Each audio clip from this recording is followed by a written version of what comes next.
change the position of the mandible. Because I cannot see the growth of the mandible, but I did see the position of the mandible already changed. One thing I wanted to show you is when people present a case to reduce a huge object, pay attention to low incisor position. If they flare a lot of low incisor, that is not good treatment.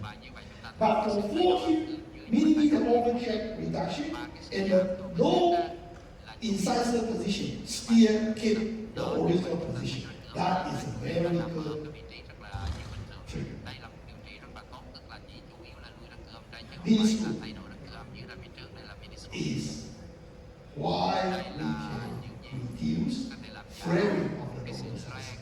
Because the major mechanic is the IGC screw. And class 2 elastic is just help the mandible to jump forward, not flare the lower incisor. And people will question, is this stable? The best way to test the stability is follow the case. All the case I treat, I follow the case at least 5 years. If they want to come in 10 years later, I'm more than happy to follow those cases. 10 years later, this guy became very popular athlete in Taipei City. I don't practice in Taipei City. Taipei City is the biggest city, which is the capital right now. I practice in 1 hour south of Taipei City, which is a small city, only 250,000 people. Because in Taiwan, the first class doctor, they practice in the capital. Third class doctor practice very small, 250,000 people. So I am not smart enough and good enough to compete with the Taipei doctor. That's why good doctor is in Taipei City. Small city, 250,000 people. 8 years later, the stability. 2024, after 8 years follow-up, I decided to publish this case in AJODO. And with the help of my mentor, Jim Walker, Dr. Walker, a professor in Indiana University, we've been together for the past 35 years. Can you believe it? And he helped me to edit and refine my paper. When I publish a case report, I would love to present every single key step, because that's the only way the young generation can understand how you fix the case. In every case, I will attach the psychometric superimposition, so to explain my mechanics. So Dr. Walker did a wonderful job for my office. And after we published, the AJODO has a tradition. Every issue they will pick 2 authors to produce a 3-minute video to show people how this guy finished this job. So we are very honored. Almost every time our group published article in AJODO, we choose to present this 3 minutes. And I would love to take this opportunity to present this 3-minute video. And every detailed procedure can be found in this video. So my friend, are you ready? You want to listen to this video? Good. Go! How would you fix a class 2 with occlusive bed? Hey, Chris! No time for your bullshit! Hurry up! Okay, conclusion.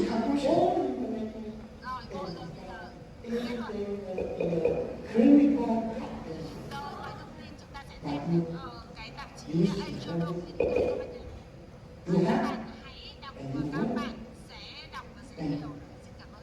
Don't worry. This QR code will take you there.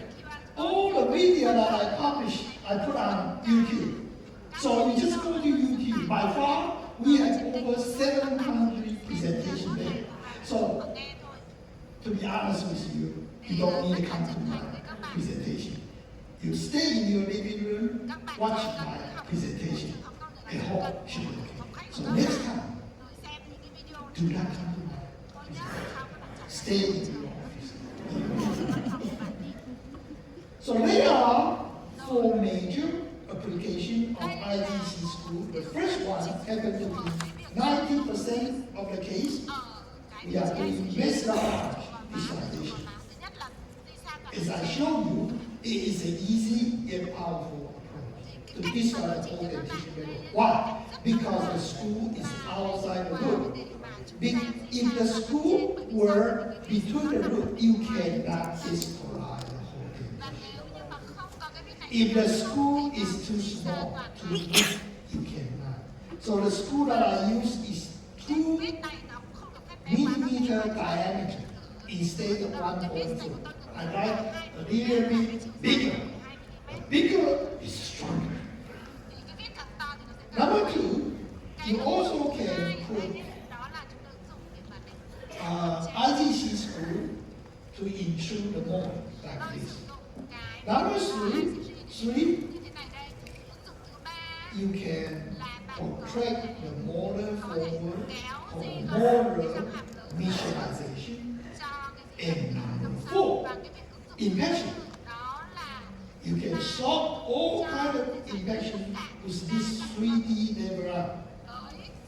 That's a perfect accuracy to have a square hole that accommodates the 3D diagram and also transposition. I think transposition is very difficult to solve. If you practice long enough, you will realize how struggle that people have to handle transposition. Especially transposition camera or really rock. Those are different.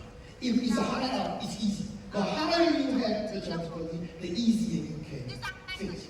Because the higher they have, the wider the available. Once they erupt, the room for error becomes smaller and smaller. So let me just use this as an example to show you that I use overall screen to create a space. So I'll be able to switch the camera. So the way I did it is I use a T-loop with my IGC square screw, which is a square hole. And this T-loop was invented by an Indiana University professor by the name of Maurice Stone back to 1950. And later on, Charlie Burstall published this mechanic and become very popular in orthodontic academia. But it was originally divided and designed by Maurice Stone.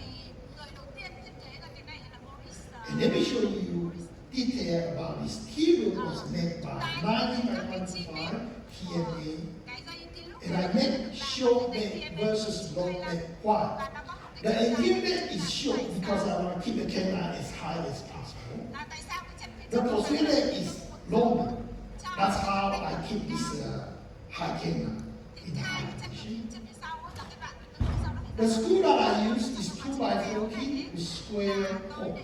Why square hole? Because I want holes this rectangular one. Power chain to retract the posterior segment and do not bound the lateral. Keep it as a free body because when you switch, you might hit the lateral. That's why you do not bound the lateral. Keep the lateral as a free body. Number 4, stop and overcoil screw. The reason why I love you to take this photo is because if you were professor, teach the graduate student, and if you can lay out all the details, the student will appreciate it. Because the student has no experience. Do not just talk, just lay out all the details and let the student take it. So that's the procedure. There are two keys to solve the transpose keys. Bound, do not bound the letter, keep it as a free body, and keep the transpose keys as high as possible. We use key loop short versus long letter. That's the key. And once you keep it as high as possible, it's easier for you to switch.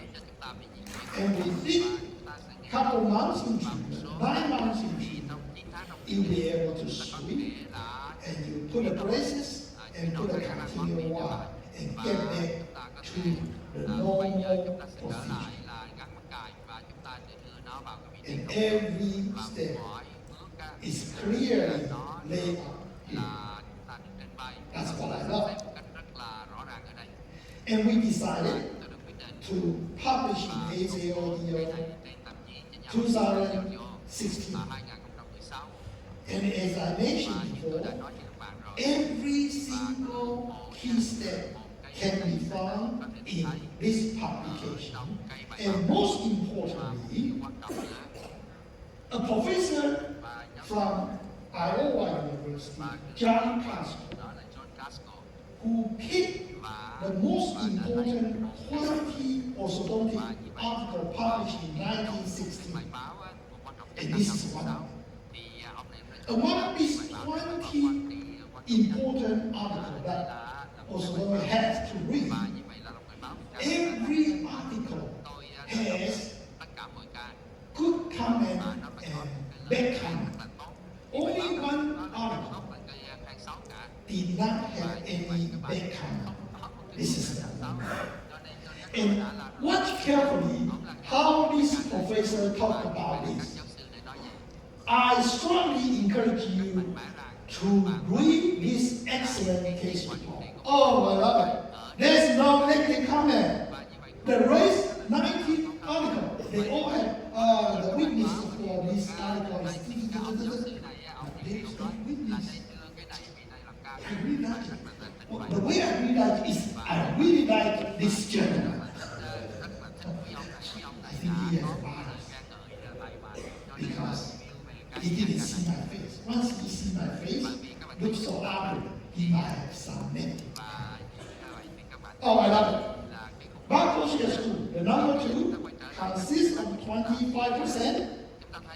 Where is the barcode share? Outside 6, 7, 8. The further back, you get a wider ball. The ideal position will be outside 6 and 7. Right here. For this case, I prefer put it right here. This area. This area.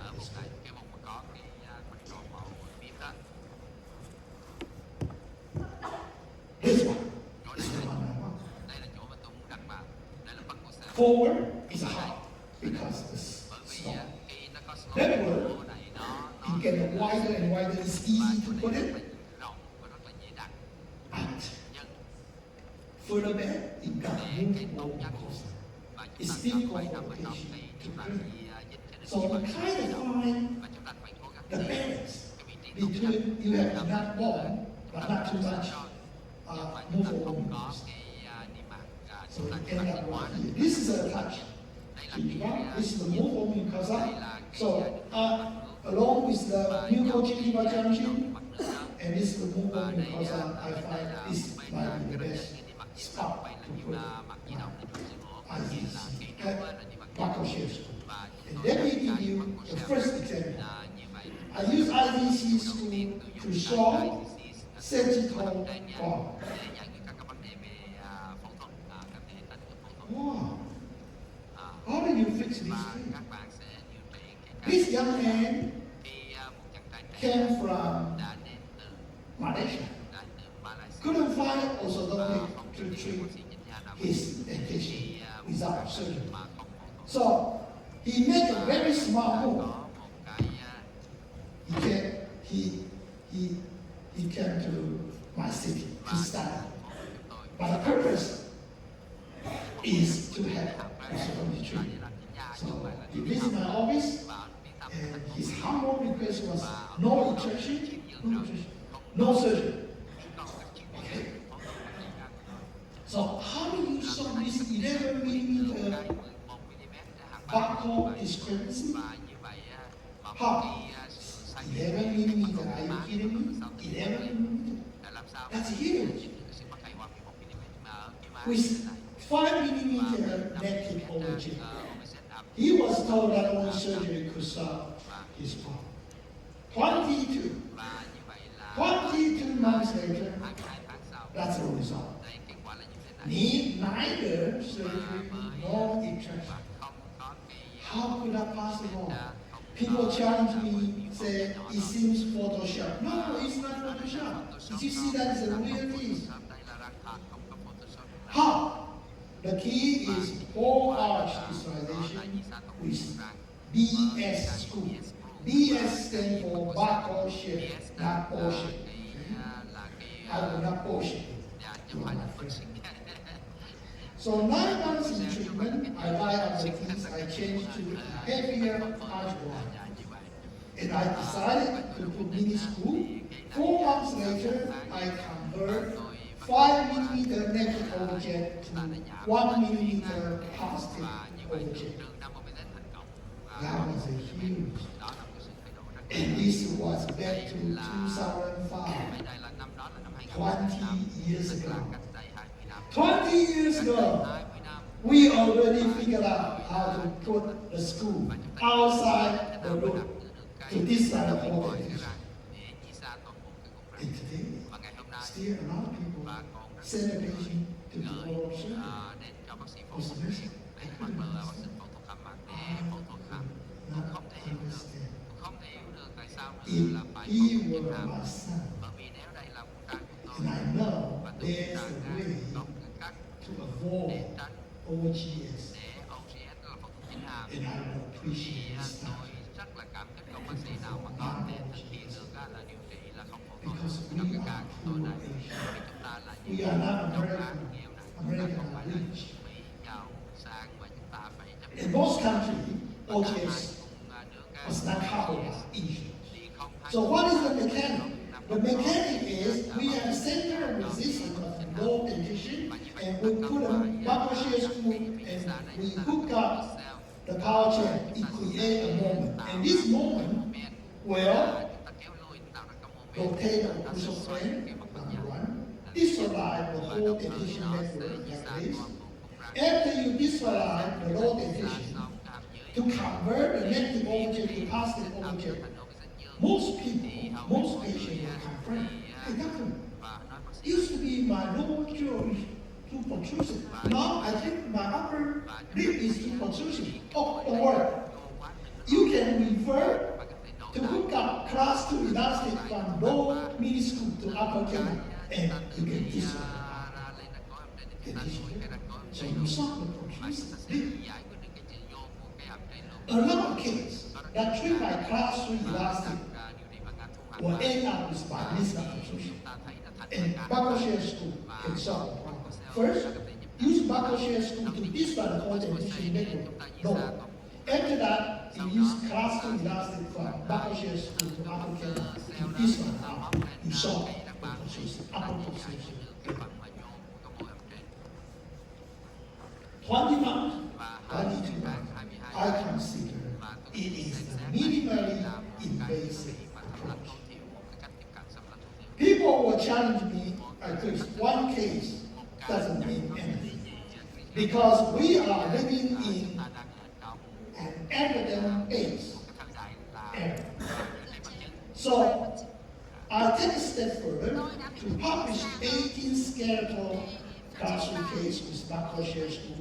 And my professor, Jim Robert, and my teacher, Rodrigo Vasili from United States,